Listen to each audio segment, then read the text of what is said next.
Hey everyone, welcome to Ricky fashion world. आज मैं आपको प्रिंसेस कट की ब्लाउज़ बनाकर दिखाऊंगी। विदाउट लाइनिंग की रहेगी। ये मैंने 85 सेंटीमीटर का फैब्रिक ले रखा हुआ है, तो इसी में आज आपको मैं ब्लाउज़ बनाकर दिखाऊंगी। इसमें हमें लाइनिंग का कोई यूज़ नहीं है। ये मैंने मतलब कॉटन का फैब्रिक ले रखा था।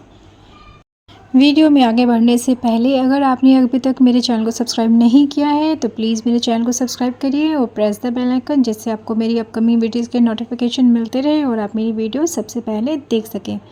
तो आइए हम इसे बनाना स्टार्ट करते हैं। सबसे पहले आपको ब्लाउज़ की लेंथ लेनी है। तो जो ब्लाउज़ है उसकी लेंथ मुझे तैयार 14 इंच आए, तो मैंने इसमें 1 इंच मार्जिन रखा हुआ है। तो 15 इंच पे रख के हमने एक इस तरीके से लाइन ड्रॉ कर लेनी है, जितना भी आपको चाहिए फैब्रिक उसके अकॉर्डिंग। तो यहाँ पे देखिए जो एक्स्ट्रा फैब्रिक था वो हमने आगे को कर देना है और इस तरीके से मैंने 15 इंच पे ही फैब्रिक को बीच में से फोल्ड कर लिया है। देखिए ये फोल्ड कर लिया मैंने। इसके बाद जो हमें यहाँ से जो आपकी जितनी भी बस्ट है उसको 4 से डिवाइड करिए। जो भी मेज़रमेंट आए उसमें आप 2 इंच प्लस करके इस तरीके से मार्क कर लीजिए। तो मेरा 11 इंच आ रहा था, तो मैंने यहाँ पे 11 इंच में मार्क कर लिया। अब इस निशान को सबसे पहले आपने सीधा कर लेना है। ठीक है फ्रेंड्स, इतना आपको समझ में आ गया होगा। अब इसके बाद अब यहाँ से जो हमने निशान लगाया है यहाँ पे फैब्रिक को इस तरीके से पकड़ना है और बीच में से फोल्ड कर लेना है। तो इस तरीके से ये 4 फोल्ड हो जाएगा। हमें फ्रंट और बैक दोनों की मार्किंग मैं साथ में आपको करके दिखाऊंगी।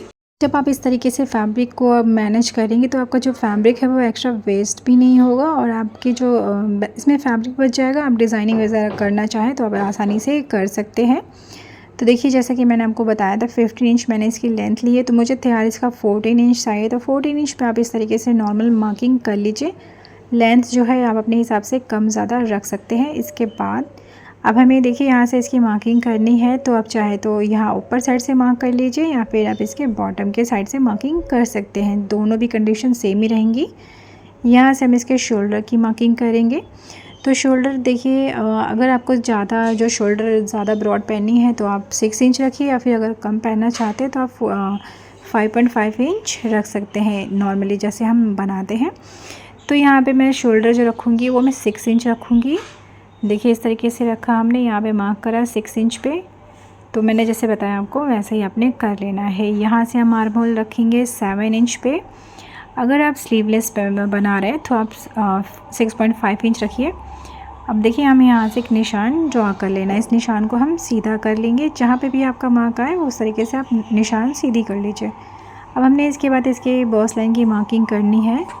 तो यहाँ से आपने आपकी जितनी भी बस्ट हो उसको 4 से डिवाइड करिए और 2 इंच प्लस कर लीजिए। जैसा कि ये 36 साइज़ का की मेजरमेंट है इसका, तो हमने इस 4 से डिवाइड किया तो 9 इंच आया और उसमें हमने 2 इंच प्लस कर लेना है इस तरीके से। अब इसकी वेस्ट लाइन की मार्किंग करेंगे। सेम ऐसे ही वेस्ट का 4 करना है और आपको इसमें 1.5 इंच के लिए टक्स के लिए रखना है और 2 इंच का मार्जिन रखना है। आप चाहे तो हम 1.5 इंच भी रख सकते हैं। तो मैंने 1.5 इंच पे रखा हुआ है इसका मार्जिन। तो आपका जहाँ पे भी निशान जाए आपने इस तरीके से ही निशान लगा देना है। तो देखिए यहाँ पे मैंने सिंपली इसकी मार्किंग कर ली। ये तो बहुत इजी था, यहाँ तक आप आसानी से मार्क कर सकते हैं। अब इसके बाद इस निशान को देखिए हम यहाँ से जो टक्स की विड्थ थी वो रखनी है, वो मैं यहाँ से 4 इंच पे रखूँगी। आप चाहें तो अपने हिसाब से आप रख सकते हैं। तो यहाँ पे मैंने 4 इंच रखा है। ये पूरा मैं 36 साइज़ के अकॉर्डिंग ही रख रही हूँ। इसके बाद हम इसके शोल्डर टू अपेक्स पॉइंट की मार्किंग करेंगे। जो कि टक्स पॉइंट होगा वो हमने 10.5 इंच लिया है। यहाँ पे भी हम चेक कर लेंगे। तो 4 इंच पे इस तरीके से मार्क कर लेना है और एक आपको सीधी लाइन ड्रॉ कर लेनी है। तो देखिए यहाँ से हमने एक सीधी लाइन ड्रॉ कर ली। इसके बाद जो हमने टक्स की जो गैपिंग थी हमने रखी थी वो मैंने 1.5 इंच पे रखी थी, मतलब 1.5 इंच पे। तो हमने यहाँ पे 1.5 इंच पे इस तरीके से एक निशान लगा लेना है। स्ट्रेट हम 2 इंच पे निशान लगाएंगे। ये देखिए यहाँ से हमने 2 इंच रखा और एक स्ट्रेट लाइन ड्रॉ कर लेनी है। इसके बाद हम इसके ऊपर थोड़ा सा शेप देंगे। तो यहाँ से मैं बिल्कुल तिरछा नहीं रखना है, थोड़ा सा कर्व देना है। इसके बाद जो जैसे हम प्रिंसेस कट की मार्किंग करते हैं सेम ऐसे ही थोड़ा मेरा डिज़ाइन थोड़ा टेढ़ा हो गया तो इसको हम थोड़ा सा कर्व कर लेंगे इस तरीके से। इसके बाद इसे आर्म होल के साइड ले जा करके मिला देना है। देखिए कुछ इस तरीके से हम ड्रॉ करेंगे। और देखिए हमें बैक फ्रंट के लिए हमने रखा था 1 इंच पे और बैक आर्म होल के रखेंगे हम यहाँ पे 1.5 इंच पे। इस तरीके से जो आर्म होल का शेप है वो कुछ इस तरीके से आएगा बैक आर्म होल के लिए। और फ्रंट के लिए हमने 1/2 इंच का मार्जिन दे करके अंदर साइड को निशान लगाना है। आप चाहे तो फ्रेंच कर्व की हेल्प से भी शेप दे सकते हैं। देखिए सिंपल था, आप इस तरीके से आसानी से निशान लगा सकते हैं। मैं ये जो शेप है वो मैं आपको थोड़ा सा अच्छे से दिखा देती हूँ ताकि आपको ये अच्छे से समझ में आ जाए। ये हमने पूरा तिरछा नहीं रखना है, इसको हम थोड़ा सा कर्व शेप देंगे। तो मैं आपको इसमें शेप दे करके दिखा देती हूँ। देखिए कुछ इस तरीके से इसमें हमें शेप दे लेना है। इस बस इतनी सी ही मार्किंग है इसके ऊपर।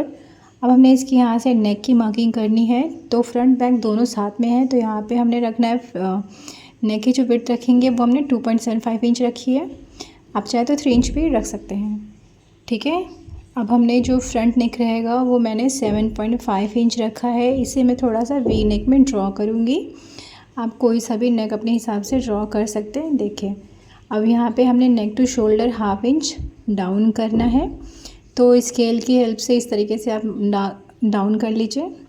ये देखिए यहाँ तक सिंपल था। अब इसके बाद ये मेरा जो है 36 साइज़ के अकॉर्डिंग मैंने ये पूरे ब्लाउज़ की मार्किंग करी है। ये जो मेज़रमेंट था वो 36 साइज़ के अकॉर्डिंग था और जो वेस्ट है वो 32 साइज़ है, ठीक है।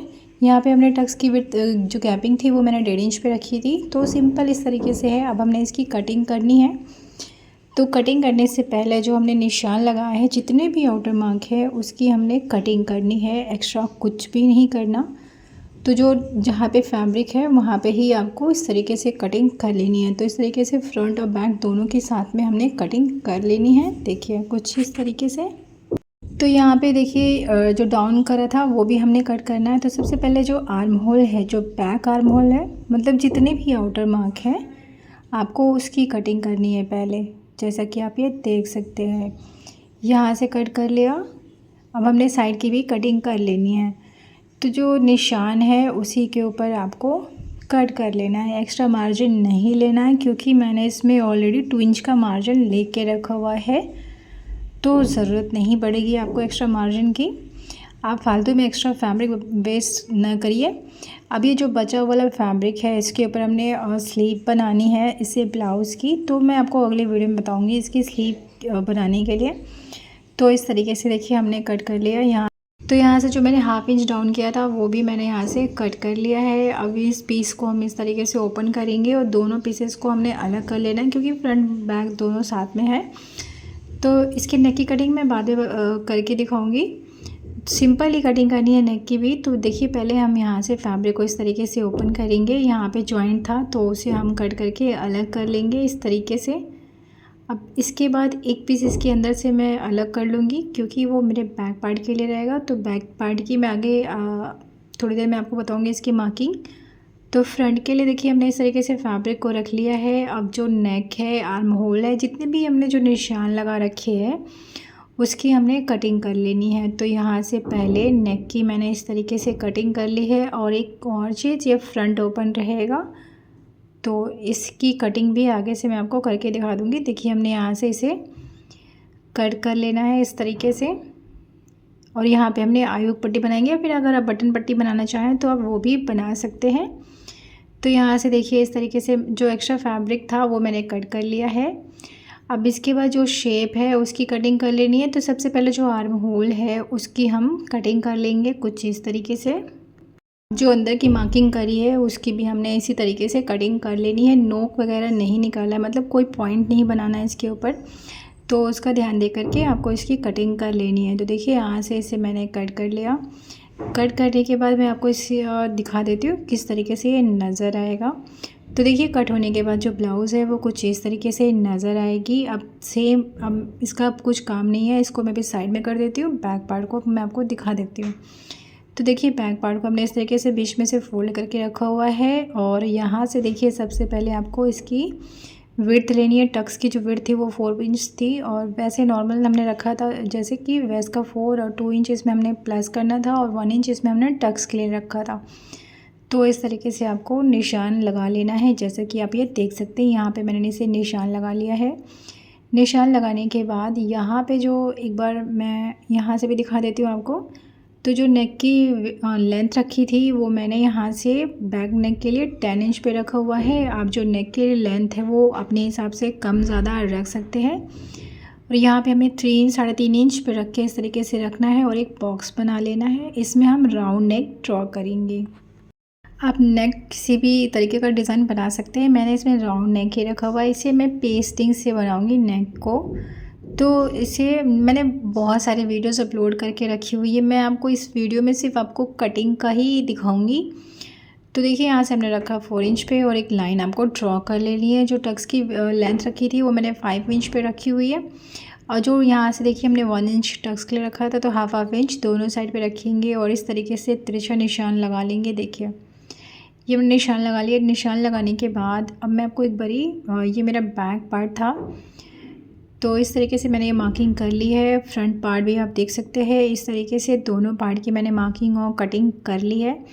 अब इसे सिलना भी बहुत आसान है। अगर आप बोलेंगे तो मैं इसकी स्टिचिंग का पार्ट भी अपलोड कर दूँगी, या फिर आप जिस तरीके से बहुत ईजी था आप समझ सकते हैं।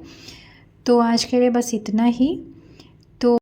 तो आज के लिए बस इतना ही। मिलते हैं फिर नेक्स्ट वीडियो में नए टॉपिक के साथ। अगर आपको मेरी वीडियो अच्छी लगी हो तो प्लीज़ लाइक करिए, शेयर करिए और सब्सक्राइब करना ना भूलिए। और आप सबको हैप्पी दिवाली। इस दिवाली अपने जीवन को दियों की तरह ही रोशन करिए। So stay safe. Thank you.